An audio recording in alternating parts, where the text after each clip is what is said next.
that's awesome. Appreciate it. We're going to look at the Bale hiker today. You know, and you think about, is the Bale hiker much of Morris's business?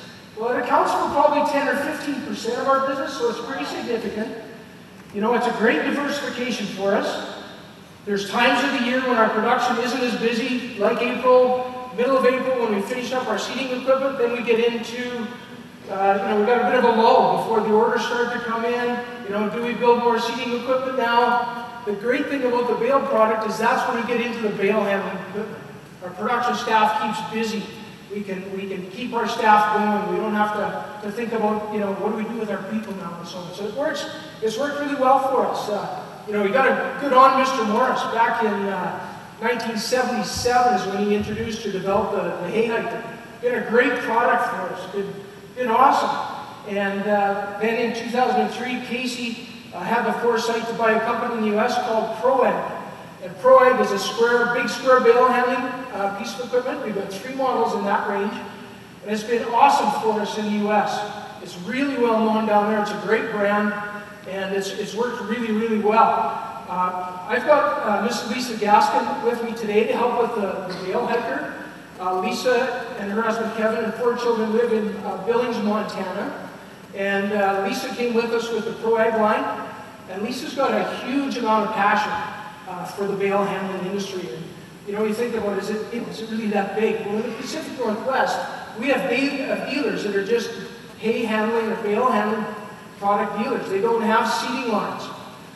One of the new markets that we just discovered recently, it's just happened in the last couple of years, is the biomass market in the U.S.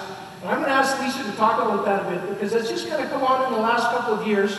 And right at this point, we've got 16 Ks into that market. But what we're going to talk about today is going to fill in that market as well. So Lisa, can you add for me a little bit about the biomass market? Yep. Currently, we've had quite a bit of exposure in the biomass with our large square bale stackers, which Don's referring to on the 16K model. And now we're seeing more and more demand for the biomass with the round bale carriers. Right now, the past few years, we've seen that biomass market increase dramatically, both for the ethanol and also for byproducts for feed. Especially with the droughts we've had the past few years, the biomass, any bioproduct that they have, byproduct they have on the field, but you see the farmers baling it up, using it at feedlots and feeding out their cows and sending it down south. We're seeing a range of anything from corn stalks, bean stalks, pea stalks, switchgrass, basically anything that they can put in a round bale, package, they're baling it up, and now we've created and designed this piece of equipment to work directly with that biomass market, as well as with the silage market. We're seeing more demand with the silage bales as well. If I may add to that just a little bit, Lisa. What we've been in now, when we say the biomass, it's all about getting ethanol out of any of the mass that comes off of corn, basically. As you can imagine, there's a tremendous amount of residue with corn production, and in some cases, from an economic standpoint, it's good to get it off the field. The other side of it is now they're not using corn seed to make ethanol, they're actually using the byproduct. So from a political correctness standpoint, it's a lot better that they're not using food to produce ethanol. They'll still use corn seed, but this is a new industry that's coming up. So what it looks like, what we're understanding now is anywhere where there's a corn seed ethanol plant in the U.S., the chances are they're going to put a biomass plant right beside it. And so right now we're working with 2 plants in Iowa.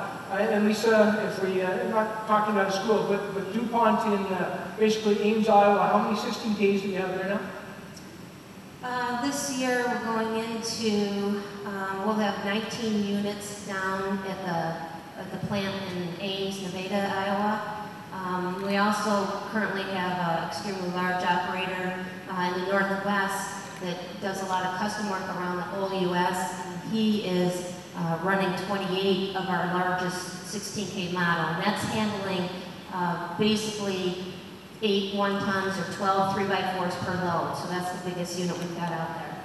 Yeah, and so like these are really custom operations. And if you can imagine in the corn residue, they basically will harvest the corn, they'll go in and basically mow down the residue, then they take a rake and rake it into a row, and then they come along and bale it.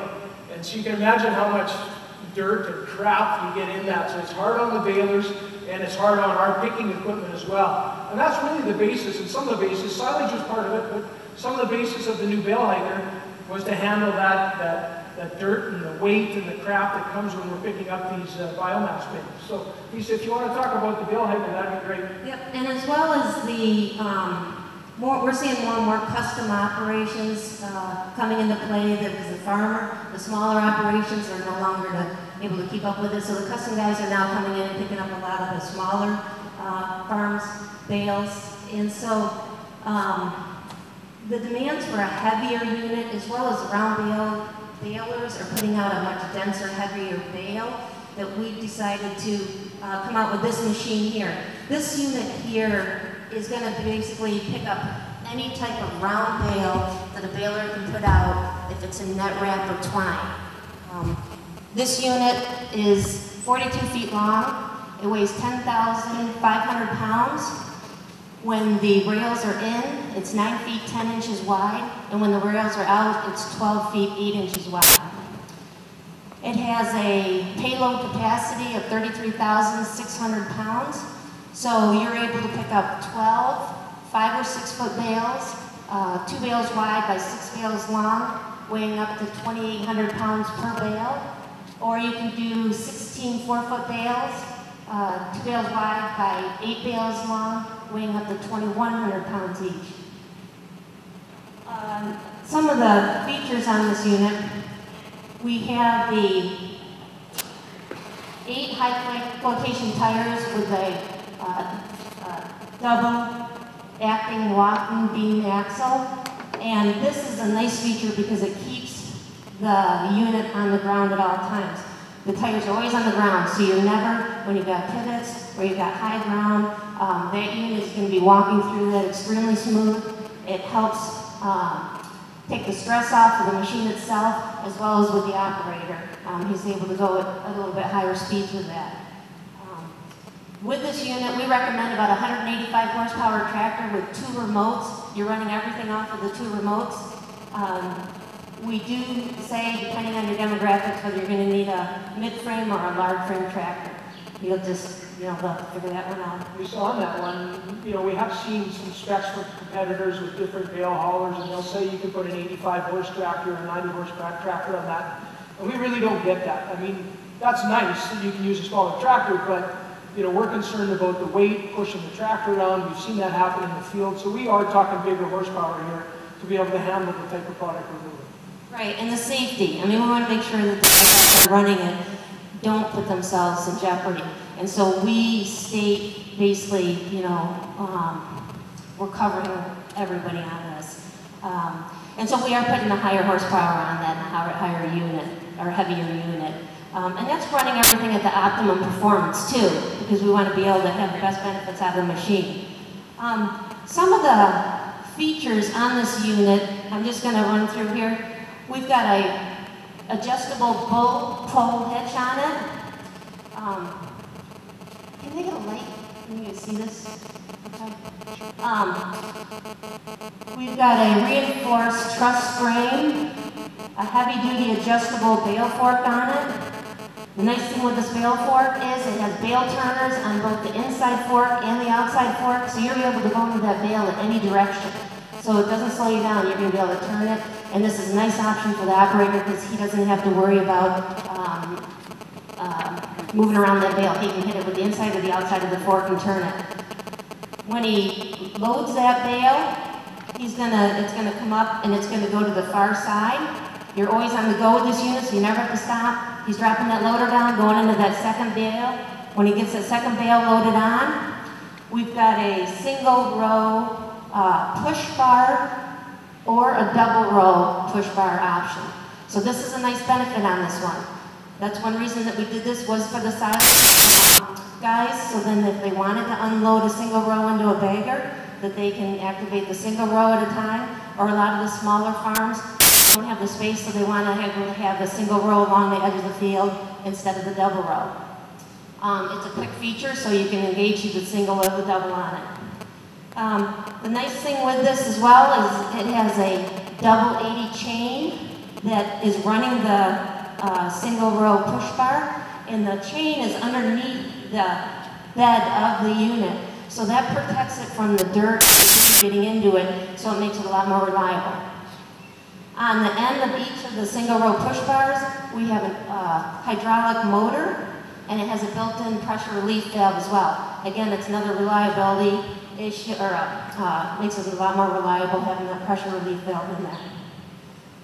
The side rails on this are adjustable, so you can adjust it to the 4, 5, or 6 foot bales. And we also have the 2 back side rails are replaceable.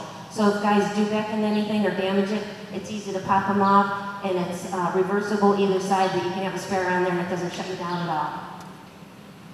When you're loading your bales, like I said, you're always on the go, so you're never going to stop. So you're continuously going.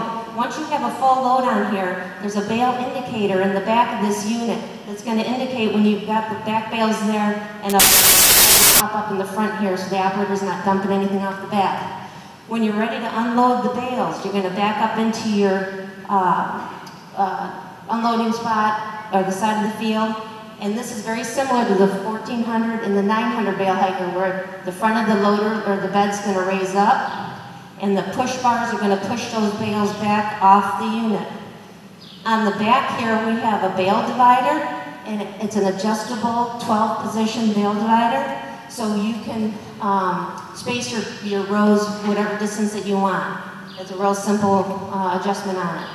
So when you're pushing off the bales, this is going to be at an angle, so it's not dropping the bales off the back, and it's keeping the bales snug end to end with those push bars, so you're not going to get the space and the moisture in between the bales.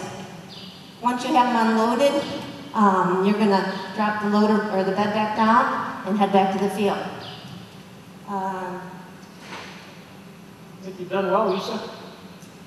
Yeah, sorry, I ramble sometimes on that.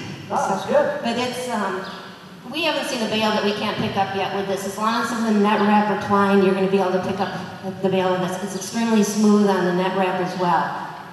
You bet. So we've still got the 900 model, we've got the 1400 model, and this is our new model, the heavy duty model.